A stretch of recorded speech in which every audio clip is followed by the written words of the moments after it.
When my son handed me that small, neatly wrapped box on my 60th birthday, I never imagined it would change the way I looked at my entire life. You know, some gifts you open with your hands, and some you open with your heart long after the wrapping's gone. Before I tell you what was inside that box, from where are you watching this tonight? I'd love to know how far these stories reach, because sometimes pain has its own way of traveling, even when the miles between us never do. I turned 60 last spring. There wasn't supposed to be a party, just a quiet evening, a store-bought cake, maybe a phone call from my son if he remembered. But to my surprise, he showed up. After almost 2 years of silence, he actually came. He stood at my door, taller, sharper, older than I remembered. He looked like the kind of man I always hoped he'd become. And yet something in his eyes felt distant, like a man shaking hands with a stranger who used to be his father. We hadn't spoken much since his mother died. She was the only bridge between us. And when she left, so did any reason he had to visit this house again. I can't blame him. I was never the soft kind of father, not the how was your day son kind. I was the finish your homework, don't waste time. I'm working to make your future better kind. But you learn too late that sometimes providing everything can mean giving nothing at all. That evening I tried to act normal. We sat in the living room, the faint sound of old jazz playing from the radio, 2 cups of tea between us that neither of us touched. He looked around the house, noticed the dust on the frames, the missing laughter in the corners. Everything looked the same, but it wasn't home anymore. He smiled politely. 60, huh? You're still standing. Guess that's something. I chuckled. Barely. He placed a small wooden box on the table. It was simple, dark oak, tied with a piece of twine instead of ribbon. No gift bag, no fancy wrap, just a box. I got you something, he said. You didn't have to. I wanted to, he replied. It's time you had this. He didn't stay long. Said he had somewhere to be. A friend's dinner, maybe his girlfriend. I didn't ask. When he left, I stood at the doorway for a long while, watching him walk to his car. He didn't turn back. That night, after the lights went out and the house fell silent, I sat by the table staring at that box. Something about it felt deliberate, too personal, too heavy for its size. I untied the twine, peeled away the paper, and opened the lid. Inside was a watch, an old familiar one, a leather-banded timepiece with a small crack near the glass. My breath caught. It was my father's watch. The same one I thought I'd lost over 30 years ago. I remembered giving it to my own father before I left for college, promising I'd come back successful, that I'd make him proud. After he died, it disappeared. And now here it was, shining faintly under the dim kitchen light. But it wasn't just the watch. Underneath it lay a folded note, neatly written, clean, with my son's handwriting that looked too steady for what it said. You'll recognize it, the note read. It's been ticking longer than your apologies. I froze. I read that line again. Then again. It didn't make sense. What did he mean, longer than your apologies? Apologies for what? I turned the watch over, running my thumb across the back. And that's when I saw it, the engraving. It wasn't the one I remembered. This one was in her handwriting. My wife's. It read, "For my love, if you ever hurt him, time will tell." The air felt heavier all of a sudden. I sat back, staring at that watch ticking steadily in my palm. My hands were shaking. Had she known? Had she told him something I didn't know? 1,000 questions started whispering inside my head. Why did he give this to me now, after all these years? What did he want me to see? I wanted to call him, to ask what this meant. But the words got lost somewhere between guilt and fear. Because deep down I already knew this wasn't just a birthday gift. It was a message. That night I didn't sleep. I just sat there listening to that watch tick, tick, tick, like a heartbeat echoing through an empty room. And for the first time in years, I realized time wasn't moving forward anymore. It was circling back, dragging me towards something I'd buried a long time ago. I must have listened to that ticking for hours. Every second sounded like a question I didn't want to answer. When morning came, I called my son. He didn't pick up. I sent a message. About the watch. Can we talk?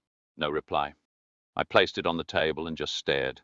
It looked harmless, small, silver, clean, but somehow it carried the weight of every silence between us. I couldn't shake that line, he wrote. It's been ticking longer than your apologies. It wasn't just a jab. It was a truth I had refused to face. And somehow I knew the answer wasn't in what he'd written, but in what I'd forgotten. I went through my drawers, looking for an old photo album I hadn't opened since my wife passed. Dust rose in the air like ghosts that had been waiting. There it was, a picture of my son on his 10th birthday, his mother beside him, frosting on her fingers, and me, standing in the corner, half smiling, half on my way to work. I remember that day. She'd asked me to take the day off. I told her clients don't care about birthdays. And that night, when I came home late, I found her asleep beside our son, the untouched cake still sitting on the counter. That's when it started. The distance, the disappointment, the quiet rebellion in his eyes. I thought he'd grow out of it. He didn't. The watch ticked louder, as if reminding me that memories don't fade. They just wait for the right silence to be heard again. I decided to find out where it came from. There was a small repair shop downtown I used to go to. Same place my father took his watches. The man behind the counter was older now. Grey hair, shaky hands, but the same gentle smile. "Do you remember this?" I asked, placing the watch down. He adjusted his glasses. "Oh, this one. Yes, your son brought it in a few months ago." My heart stopped. "My son?" "Yes," he said, "wanted it cleaned and restored. Said it was a family piece, something important. Told me to make sure the engraving plate stayed in place." "The engraving?" I asked. He nodded. "Funny thing, though, he had me add a small compartment under it. Didn't say why." When I got home, I took a tiny screwdriver and pried gently at the edge of the back plate. And sure enough, something small fell out. A thin metallic chip wrapped in tape. A memory card. I sat there for a long time before plugging it into my laptop. Part of me didn't want to know what was on it. But curiosity and guilt can be cruel partners. The first file opened automatically. It wasn't my son. It was her. My wife. She looked weak. Hospital bed, scarf around her head. Eyes still bright enough to hurt. She smiled faintly. "If you're watching this, it means Ethan finally did what I asked." I froze. "I know you, love," she said softly. "You think silence fixes everything. But one day that silence will become the loudest thing in this house." Her voice cracked. "I just hope when that time comes, you'll remember what really matters. Not work, not pride. Just him." She looked off camera and said, "Come here, sweetheart."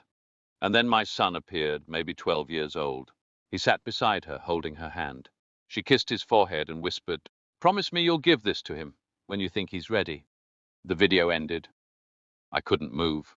The room felt too small for the noise inside my chest. All these years I thought I'd lost my family because of time. But time didn't take them, I did. I thought being a provider was enough. That love was something you earned by responsibility. But it turns out love is just showing up. And I missed my chance too many times to count. I played the second video. It was my son. Older, present day. He was sitting in his car recording himself. "Happy 65th, Dad," he said quietly. "I found this watch after Mom passed. It stopped working the night she died." He paused, looking down. "I fixed it, but I couldn't fix us. I don't hate you anymore. I just don't know you." He exhaled slowly, his voice trembling at the end. "This isn't revenge, and it's a reminder. She wanted you to remember her, not regret her." Then he smiled, small, tired, but real. "Take care of yourself, Dad, and if it's not too late, call me sometime." The video ended. I don't remember how long I sat there. Maybe an hour, maybe more.